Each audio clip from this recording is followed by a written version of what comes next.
అప్పుల బాధలు వెంటాడుతున్నాయా? అయితే 6 జేవిఆర్ వారి జాతిరత్నాలు ధరించండి. హలో అండి, అందరికీ నమస్కారం. నేను మీ కట్టా కార్తీక్. వైజాగ్ స్టీల్ ప్లాంట్ కార్మికుల మీద ఆంధ్రప్రదేశ్ ముఖ్యమంత్రి చంద్రబాబు నాయుడు గారు అనుచిత వ్యాఖ్యలు చేశారు. వారికి చంద్రబాబు నాయుడు గారి క్షమాపణ చెప్పాలని వైసీపీ ఒక కృత్రిమ ఉద్యమానికి సిద్ధం చేస్తూ ఉంది.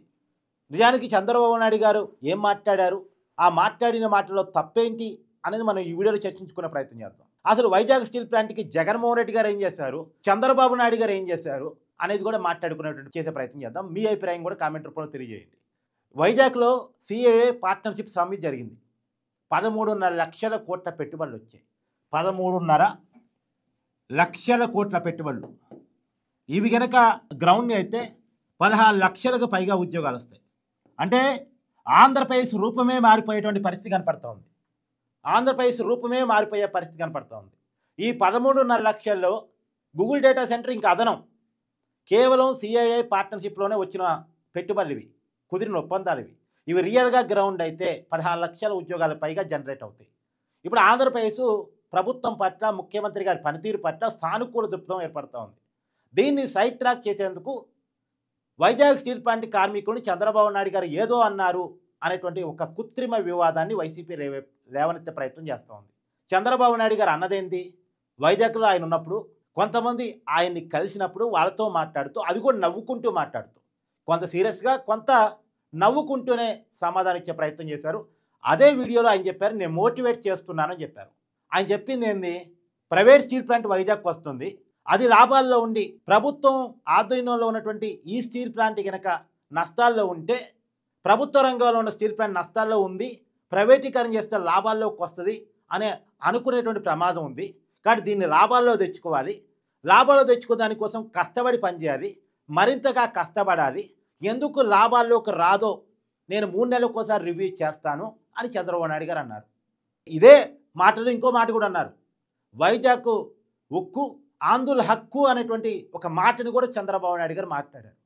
అంటే కసిగా పనిచేయాలి, కష్టపడి పనిచేయాలి, ఖచ్చితంగా వైజాగ్ స్టీల్ ప్లాంట్ని లాభాల్లో తెచ్చుకోవాలి. ఇది చంద్రబాబు నాయుడు గారు ఇచ్చిన స్టేట్మెంట్. దీంట్లో తప్పెక్కడుందండి? పైగా ఒక అతను మీరు ప్రైవేటీకరణ చేయబోతున్నారా, ఆపుతున్నారా అని అడిగినప్పుడు మీకు బుద్ధి ఉందా? ఇంటింటికి వెళ్ళి మేము ప్రైవేటీకరణ చేయట్లేదని చెప్పాలా? మేము 12,000 కోట్ల రూపాయలు కేంద్రం నుంచి గ్రాంట్ రూపంలో నిధులు ఇప్పించాము, ప్రాపర్టీ ట్యాక్స్ స్టేట్ గవర్నమెంట్గా వదులుకున్నాము, వాటర్ బిల్లుని వదులుకున్నాము. ఇన్ని వదులుకున్న తర్వాత ఇక ప్రైవేటీకరణ చేయట్లేదు అన్న విషయం అర్థం కావట్లేదా? ట్యాక్స్ పేయర్స్ మనీ ఎంత దానికి పెట్టగలం, దాన్ని బాగు చేసుకోవాలి, దాన్ని లాభాల్లో తెచ్చుకోవాలి, దానికోసం మరింతగా కష్టపడాలి అని చంద్రబాబు నాయుడు గారు చెప్పారు.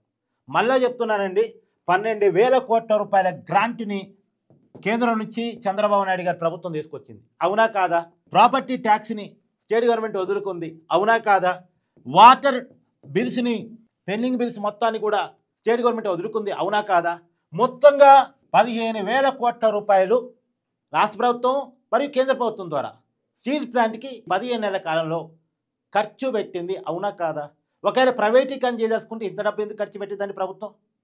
ప్రైవేటీకరణ చేసే ఉద్దేశం ఉంటే ఇంత డబ్బు ఎందుకు ఖర్చు పెట్టింది?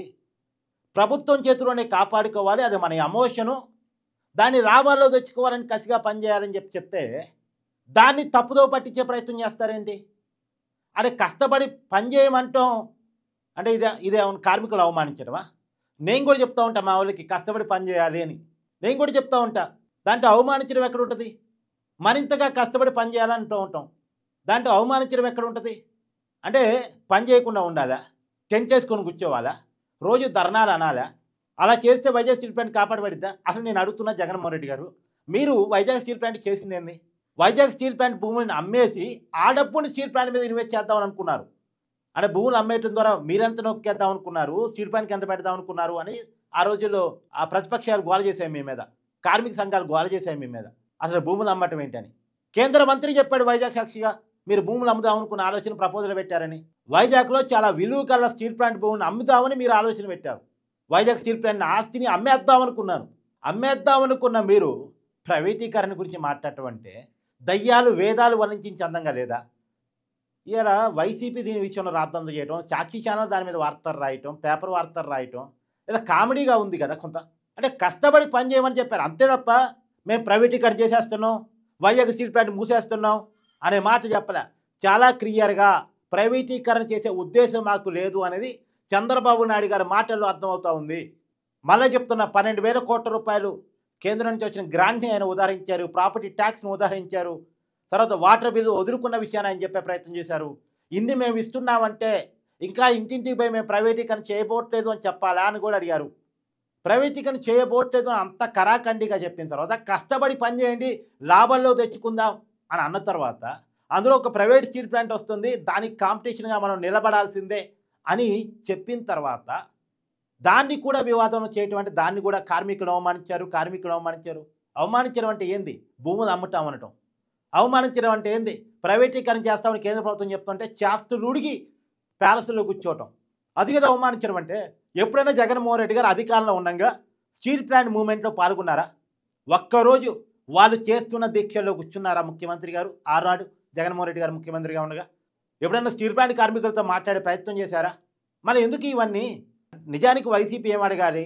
లాభాల్లోకి రావాలంటే చంద్రబాబు నాయుడు గారు క్యాప్టివ్ మైన్స్ తీసుకురావాలి, కేంద్రంతో మాట్లాడి వైజాగ్ స్టీల్ ప్లాంట్కి క్యాప్టివ్ మైన్స్ ఇప్పించండి అని అడిగితే ప్రజల తరపున మాట్లాడినట్టు ఉంటుంది, ప్రజల కోసం మాట్లాడినట్టు ఉంటుంది. ఓ జగన్మోహన్ రెడ్డి గారు ప్రజల కోసం మాట్లాడుతున్నారని మాలాంటి జర్నలిస్టులు కూడా అనుకుంటుంది. ఇలా కమ్యూనిస్టులు అడుగుతున్నారు క్యాప్టివ్ మైన్స్ కావాలని, సిఐటి అడుగుతుంది, వైజాగ్లో ఎర్ర జెండా అడుగుతుంది క్యాప్టివ్ మైన్స్ కావాలని. అది అడగండి. మీకు బాధ్యత ఉంటే బాధ్యతగా ప్రవర్తించండి.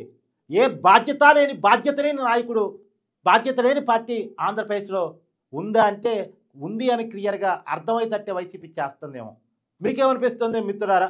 వైజాగ్ స్టీల్ ప్లాంట్ లాభాల్లో తీసుకురావడానికి కష్టపడటం ఒకటే మార్గం కాదు, క్యాప్టివ్ మైన్స్ కూడా ఇవ్వండి అడిగితే అది ప్రజల కోసం అడిగారు అని మనం అనుకోవచ్చు. కానీ వైజాగ్ స్టీల్ ప్లాంట్ కార్మికుడికి కష్టపడాలి మనం అంటే దాన్ని అవమానించారని మార్చే వాళ్ళని ఏమనాలి అసలు? కాబట్టి ఏది ఏమైనా వైజాగ్ స్టీల్ ప్లాంట్కి ఇప్పుడు కూటమి ప్రభుత్వం 15,000 కోట్ల రూపాయలు ఖర్చు పెట్టినమాట వాస్తవం. మన కళ్ళ ముందు అది కనపడతా ఉంది. అది లాభాల్లోకి తీసుకురావాలని చెప్పి ఒక ప్రయత్నం చేస్తూ ఉంది. లాభాల్లోకి రావాలి, ఖచ్చితంగా అందరూ కష్టపడాలి, దానికి క్యాప్టివ్ మైన్స్ కేటాయింపు కూడా జరగాలని నేనైతే డిమాండ్ చేస్తున్నాను. మీ అభిప్రాయాన్ని కామెంట్ రూపంలో తెలియజేయండి.